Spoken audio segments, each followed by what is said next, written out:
In the last 8 months, Atlanta alone, have reported 20,000 HIV cases. I don't know how many times I can say this, but I'm going to say it every day if I have to. You need to keep your legs closed. I don't know what the hell is going on, but sex is not one of them things that you need to be doing. It's not worth dying for. And I don't care how good the medication is now. I don't care that it is now not a automatic death sentence like that as it used to be. I don't care. Keep your legs closed. 20,000 cases in the last 8 months in Atlanta. Is it worth? I wish I would even go visit down there. It is not going to happen. And unfortunately, I know some people that have contracted it. To be truthfully honest with you, all of them happen to be men. It's not worth your life. Protect yourself. Leave it alone. Go get tested together. Know your status. Take PrEP. This problem was manufactured. I don't know when I started seeing these commercials, but you guys can let me know if you've seen them as well. They are advertising commercials for a drug you can take so that you can't spread your HIV. There are quite literally billboards that you can see up in the city of Atlanta and the surrounding areas promoting these type of drugs. And then, of course, the commercials, you already know how drug commercials are, where they will show people just living their best life. They're so happy. Oh, look at me. I have HIV and I'm so happy and I'm living my best life because of this drug. This drug makes it so that I don't pass it on to anybody else. Living my best life like it's golden. This is purposeful. This is purposeful because they don't want us to view HIV as the detrimental, scary disease that it is. There was a video, and I think I reacted to it, or maybe I didn't, but I know for a fact Abba and Preach reacted to it. There was a video of this homosexual man wearing a dress, and he was talking about how he doesn't feel like he has to disclose his status because he is HIV positive. He feels like he doesn't have to disclose his status because he's taking a drug. They don't want us to feel like we should have access to that information. They want us to feel like a person who has this disease doesn't have to tell you that they have it because they took the drug. But see, the part that people don't want to acknowledge with this is, what if you can't afford to take that drug anymore? We know how volatile the economy is. What happens when you can't afford to take that drug anymore? If more people are getting this disease, more people are getting HIV, possibly turning into AIDS, people are getting this disease, and we've normalized it. So now people don't care. Oh, it's not a death sentence. It's not this. It's not that. So we have even more people contracting it. As she said, there's 20,000 more cases just in Atlanta in the last 8 months. 20,000 people. Think about it like this. My channel has 20,000 people subscribed to it.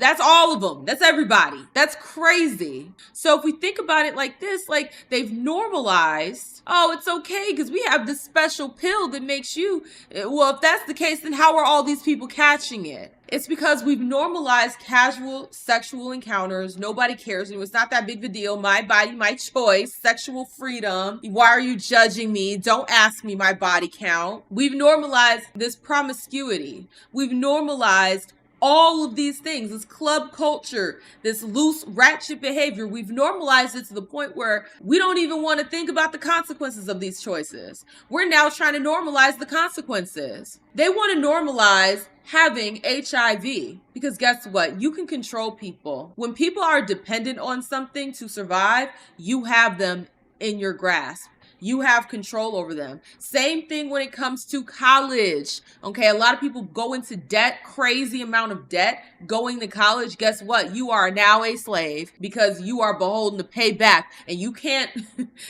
go bankruptcy when it comes to student loans. So you are on the hook for paying them back.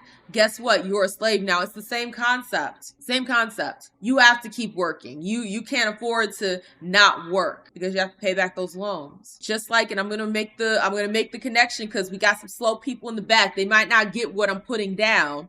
When you now have this disease because you've been loose goose with your private parts, guess what? Now you're on the hook to continue giving money to the pharmaceuticals for this drug to keep yourself alive. Again, perpetual slave. Because now you are quite literally having to work to make sure you can always afford your magic pill. This isn't harmless. It almost seems like everything is gearing towards a system of total control. They want to have you beholden to your student loans, beholden to taking lifelong drugs for the rest of your life. They want to have it so that no matter what you do, you can't check out of the system because you have all these different things that you have to pay for constantly. So you're on that rat race. Get up, go to work for a wage that isn't even covering all of your needs. But you have to take what you can get. Why? Because you have student loans and now you have HIV and you have to pay for your medicine. All of these things are connected and you are living in Delulu land if you don't think that it is. If you think this is harmless. If you think that this isn't as big as it is.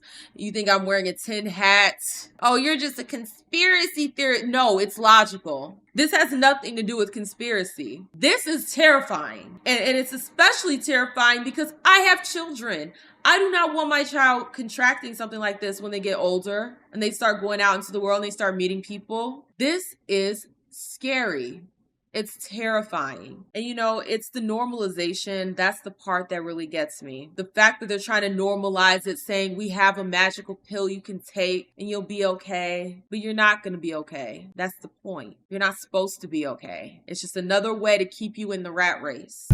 So I don't know if y'all saw, but there's a woman who came on here and said, in the last month alone, 20,000 cases of HIV have been reported down in Atlanta. Girl, what? Are you serious? If you're gay, bi, what? Like, let me tell you something. You need to get on Apertude. Apertude is a shot that goes in your. Okay, look, I'm not going to keep listening. Okay, we're done here. We're done here. You know, now he's pushing it. Oh, just get the shot and you'll be fine. Again, this is more propaganda. This is more propaganda. You can't just go around injecting yourself with all types of nonsense and think that your body is going to be fine. We're not meant to be having all of these different vaccines and shots. You take one vaccine for one thing. You take another vaccine for something else. And you don't know how those vaccines are going to interact. You don't know how all these things are going to interact. So it's just like, what are we talking about here? What in the actual hell are we talking about here? That is more normalization propaganda. I refuse to acknowledge that. I refuse to accept that. But you see, I believe that, you know, a lot of people are like, oh, this isn't factually, they even said that this factually is true. I'm going to give you guys a story time. I went to university and my senior year, I want to say it was my senior year in college, and the freshman dorm had an outbreak of genital herpes. They had an outbreak that was so bad, they had to start sending emails to everyone's parents and guardians because there was a massive outbreak of genital herpes in the freshman dorm. Because a lot of folks don't realize, and this is something that they don't particularly teach in sexual education, they just say throw a condom on and you'll be safe. But when it comes to, like, for instance, genital herpes, you can catch that even if you do have a condom on because you have all the skin outside of the particular parts that are still coming in contact with one another. What are we talking about here? And that's even just giving them grace to say that they did wear condoms. I suspect they weren't wearing them at all. So I believe it. Okay, what this good sis said, I believe it because I've already seen it. And what we really need to understand is that this isn't isolated. Okay, this is not an isolated issue. All of these things are working hand in hand to create that system of no autonomy, no control, and they're going to get you one way or another, whether it's through student debt or other types of debt that they no longer want to be able to let you cancel out, through getting you hooked on all types of medicine. Why do we think that this big push for transgenderism has been, like, why would they do that? Because they need you to be perpetual customers, because then they can control you. They can coerce you. Oh, well, if you want access to this type of drug that you now need because you were coerced into transgenderism as a child, now that you need this, well, guess what? Now you have to do this in order to get those drugs. Now, y'all could think, like I said, y'all could think I got my tin hat on all you want. I don't care. I really don't care. This is the reality that we live in. Black Mirror is not just entertainment. At this point, it's a peek into the future. I don't have the answers, you guys. I really don't. But maybe you do. Maybe you have the answers, and I would love to hear your thoughts down in the comment section below. I'll see y'all with the next one.